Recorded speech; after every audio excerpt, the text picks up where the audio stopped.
जैसे हो दोस्तों, मैं राहुल खन्ना के इस वीडियो में आपका स्वागत है। दोस्तों, सबसे पहले पर्यावरण दिन की हार्दिक हार्दिक बधाई, क्योंकि यह पर्यावरण दिन आज दुनिया में मनाया जा रहा है, लेकिन ये हज़ारों साल पहले ट्राइबल कल्चर में मनाया जाता था। और ये पंडुमों में उनके बिल्कुल यह पर्यावरण को बचाने की ही बात होती थी। दोस्तों, आज आपको ऐसे पहलू नहीं बताऊँगा कि जिससे किसी का फ़ायदा हो, किसी का नुकसान हो, लेकिन एक बताने की बात करूँगा। आज के पर्यावरण दिन में बहुत सारे लोग पेड़ लगाने का नाटक करेंगे। मेरी बात सीधे आपको समझ में आ रही? एक पेड़ पौधा लेने का, कहीं पे लगा देने का, उसको लेके एक 2-4 फोटो निकालने का, और वो पौधा उसको अच्छी तरह से मिट्टी, पानी, खाद नहीं मिलने के कारण वो मर जाएगा। अगर सोशल मीडिया के इतने सारे फ़ोटोज़ उठा लिए जाए बहुत सारे लोगों के, और वो फ़ोटोज़ का सही में निरीक्षण किया जाए, तो यही पता लगेगा कि उसमें से 10, 20 या 30, 40 पेड़ बच पाए हैं। असली मुद्दा ये है कि हमें दिखावा करना आता है, समझना नहीं आता। और ये दिखावे के चक्कर में आज इंडिया इस मोड़ पर है कि ऑक्सीजन की कमी के कारण बहुत सारे लोगों की जान गई। अभी ऑक्सीजन देने वाला सबसे बड़ा जो घटक है वो पेड़ है। जो पेड़ आपको बहुत भारी मात्रा में ऑक्सीजन देता है। और आज पर्यावरण दिन के समय पर अगर हम यही नौटंकी दोबारा करेंगे, सोशल मीडिया पे फ़ोटो के लिए कहीं छोटा सा पेड़ लगा दिया और उसको देखना नहीं है, तो प्लीज़ ऐसे नाटक बंद करिए। आप कोई भी हो, आप किसी भी पक्ष के आमदार, खासदार, एमए, कोई भी हो, आपको ऐसे पर्यावरण के साथ छेड़छाड़ करने का अधिकार किसी ने नहीं दिया। ये मैं क्यों बोल रहा हूँ? क्योंकि बहुत दिनों से हम देखे जा रहे हैं कि पर्यावरण दिन, वृक्ष संवर्धन दिन, ये जब आते हैं तब लोगों का भूचाल आता है कि कोई पेड़ लगाता है, कोई कुछ करता है। लेकिन दोस्तों, जब तक इसका अर्थ नहीं समझ पाओगे, ये क्यों ज़रूरी है, ये नहीं समझ पाओगे, आपके दिल तक वो उतरेगा ही नहीं। आप दिखावे की ज़िंदगी जी रहे हो, और यह दिखावे की ज़िंदगी अगर आपको नहीं जीनी है, सही मकसद पता करना है, तो आप प्लीज़, आपके नज़दीक कई ट्राइबल लोग हैं तो उनके कल्चर को जरा निरीक्षण से देखिए।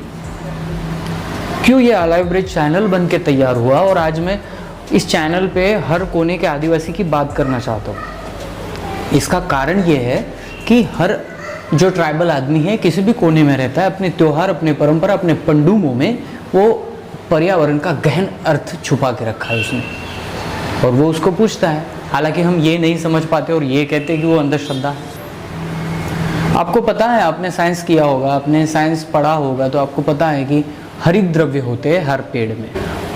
जो पर्ण होता है, जो पान होता है, लीफ होता है, उसमें हरित द्रव्य होता है, जिसे क्लोरोफिल कहा जाता है। अब ये क्लोरोफिल क्या है? तो क्लोरोफिल हरित द्रव्य एक ऐसा घटक है जो सूर्य की रोशनी को ऑब्जर्व करता है और अन्न बनाता है। और ये हरे भरे होने के कारण ऑक्सीजन हमें देते हैं, कार्बन डाइऑक्साइड शोषण करते हैं। देखिए, इसकी बात क्या है। गोंडियन ट्राइब की अगर मैं बात लूँगा, तो गोंडियन ट्राइब में जैसे कि हम ये मानते हैं कि किसी पेड़ का फूल तोड़ने से उसमें जो परागकण होते हैं, जिसमें वो आगे चलकर बीज बनने वाला होता है, वो निकल जाएगा, हर्ट हो जाएगा वो झाड़, हम अगर तोड़ देंगे। यही लॉ उसके पान के साथ भी है। कैसे? कहीं भी बड़ा देव का पूजन होता हो, ज़्यादा से ज़्यादा जो समझदार बुजुर्ग आदमी है वो हरा भरा महुए का पत्ता नहीं तोड़ेगा। वो ऐसा पत्ता तोड़ेगा जो अभी बूढ़ा हो रहा है, लाल दिख रहा है, उसका हरित द्रव्य खत्म हो गया, उसका क्लोरोफिल खत्म हो गया, वो पत्ता तोड़ेगा। या ज़्यादा से ज़्यादा मान्यताओं में ये है कि ट्राइबल लोग उस पेड़ के नीचे पत्ते जमा करते, जो गिरे हुए पत्ते हैं, और इसी से वो अपना फड़ापेन का पूजन करते हैं। इसके पीछे का क्या रीज़न होगा? हमारे पुरखाओं ने ऐसा नियम क्यों बनाया? हमारे सामने इतनी सारी दौलत है, इतना बड़ा पेड़ है, तो हम कोई भी पत्ता तोड़ सकते हैं। लेकिन ये क्लोरोफिल को बचाने की जो आदत है वो ट्राइबों में हज़ारों सालों से है, उनके त्योहारों में, उनके पंडुमों में है। पेड़ आप बीज बो के लगाते हो। ये जो करम वाली सिस्टम है, ग्राफ्टिंग सिस्टम, ये भी ट्राइबलों से उत्पन्न हुई, और लोगों को पता चला। फिर ऐसा पता चला कि एक पेड़ की टहनी तोड़कर हम जाके कहीं अलग लगा दे तो वो भी पेड़ बन जाएगा। प्रोसेस में स्पीड आई। ये जो सिस्टम है, ये जो परंपराएं हैं, ये कल्चर में है। आज भी लोग वही पत्ते बड़ापन के सामने रखते हैं जिनमें क्लोरोफिल नहीं है। एक तो उनकी सेवा गोंगो भी हो गया, और वो उन्होंने उस पेड़ के क्लोरोफिल को बचा भी लिया। इसका मतलब ये है कि वो ऑक्सीजन को कितना महत्व देते हैं, ये हमें समझ में आता है। लेकिन आज के युग में कोई कार्यकर्ता है, कोई आमदार के आगे पीछे करने वाला है, उनको फोटोशॉप करना है, बस एक बैनर बनाना है, तो बैनर पे ये दिखाना है कि हम पेड़ लगाते हैं। ये नौटंकी 3-4 दिन चलती है और उसके बाद वो पेड़ मर जाए, कुछ हो जाए, उसका लेना देना नहीं है, एहसास नहीं है, हम फीलिंग से समझ नहीं पाते उस पेड़ को। इसलिए मैं वेलेक मड़ा की बात करूँ, कोई तोया मरा की बात करूँ, ये जो पेड़ है मरका है, तो बहुत सारे जो पेड़ है ना, इस पेड़ को सिर्फ लगाया नहीं लोगों ने, इनको समझा भी है। और इनको समझने के बाद ये पता चला कि ये पेड़ हमें ऑक्सीजन तो देता है, फल तो देता है, फूल तो देता है, इसके बजाय भी ये जड़ी बूटियों में काम आता है और बहुत कुछ ऐसे फायदे हैं। और देखिए, आप पर्यावरण की बात करके पेड़ लगा रहे हो, अगर आप पर्यावरण यानी पेड़ समझते हो तो आप गलत हो। बाकी धर्मों की थ्योरी में इंसान सबसे बड़ा हो सकता है, लेकिन ट्राइबल कल्चर में इंसान उसी श्रेणी में आता है जिस श्रेणी में छोटा सा कीड़ा भी आता है। यानी एक बात तो सही है कि हम में जो ऊर्जा है वो ऊर्जा उसमें भी है। हम भी चले जाएंगे तो ये ऊर्जा जो बची है वो भी विघटन होगी और बाकी उसका भी विघटन होगा। यानी हमारे पास दिमाग है, हम बोल रहे हैं, हमारी दुनिया हमने बना ली, इसलिए हम बड़े नहीं हो जाते। हर प्राणी, हर पक्षी को बचाना ज़रूरी है। गोंडी में एक कहावत है जो पेनवासी डॉक्टर तिरुवा मोतीराम कंगाली साहब कहते थे हमेशा, जीवा परो जीवा पिसिंता। देखो, आज के आत्मनिर्भर की बात नहीं कर रहा हूँ, लेकिन हम जो है हम एक दूसरे पे निर्भर है, इसका अर्थ होता है। अगर हम मानव दुनिया के बारे में सोचे तो शायद हम ये कह सकते हैं कि हम आत्मनिर्भर है या नहीं, ये तो दूर की बात है। लेकिन पर्यावरण को साथ में लेकर चले तो हम बिल्कुल आत्मनिर्भर नहीं हैं, क्योंकि ये आने वाला ऑक्सीजन हम क्रिएट नहीं कर रहे। हम भले ही खेती कर रहे हैं, लेकिन वो धान को हम तैयार नहीं कर रहे, वो पर्यावरण कर रहा है, वो धान हम खा रहे। तो इसका मतलब ये है कि हम इस सृष्टि पे निर्भर है। जीवा परो जीवा पिसिंता, सब जीव एक दूसरे पे निर्भर होते हैं। कहने का मतलब ये है कि पर्यावरण बचाना यानी पेड़ बचाना, ये जो संकल्पना आप में घूम रही है ये गलत है। पेड़ तो इस सृष्टि का अविभाज्य अंग है, लेकिन जो प्राणी पक्षी कीड़े मकोड़े हैं वो भी आपके जीवन में बहुत कुछ कर जाते हैं, आपको पता नहीं चलता। एक बॉडी है, कोई प्राणी छोटा सा मर गया, आपने उसको फेंक दिया, वो सड़ेगी कैसे? उसमें बैक्टीरिया आएगा, उस पर बैक्टीरिया जिएगा, तभी वो सड़ेगी, तभी वो ख़त्म हो जाएगी। यानी हर प्रकार का जो प्राणी है वो आपको हेल्प कर रहा है, बहुत है। सिर्फ आपको ये समझना पड़ेगा कि पर्यावरण यानी क्या।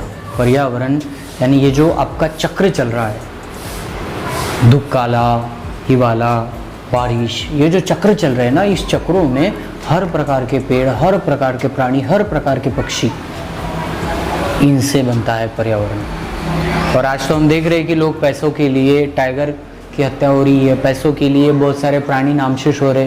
पहले कहीं हमें गिधाल नज़र आते थे, आज गिधाल भी नज़र नहीं आ रहे। ईगल जो होता था वो बहुत सारे जंगलों में हमें मिलता था, लेकिन आज नहीं मिलता। सिटी में कौवे और कुछ तोते भी नहीं मिलते। ये कारण इसलिए हुआ कि हम सिर्फ बोलते हैं और करते नहीं हैं।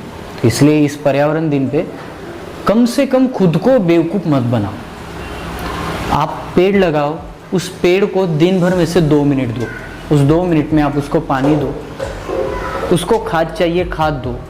दिन के 2 मिनट उस पेड़ को देकर आप एक बड़ा पेड़ निर्माण कर सकते हैं, जो पेड़ आने वाले 20, 30, 50, 100 जिंदगी को बचा सकता है। लेकिन ये कब होगा? जब हम सीरियसली इस बात को लेंगे।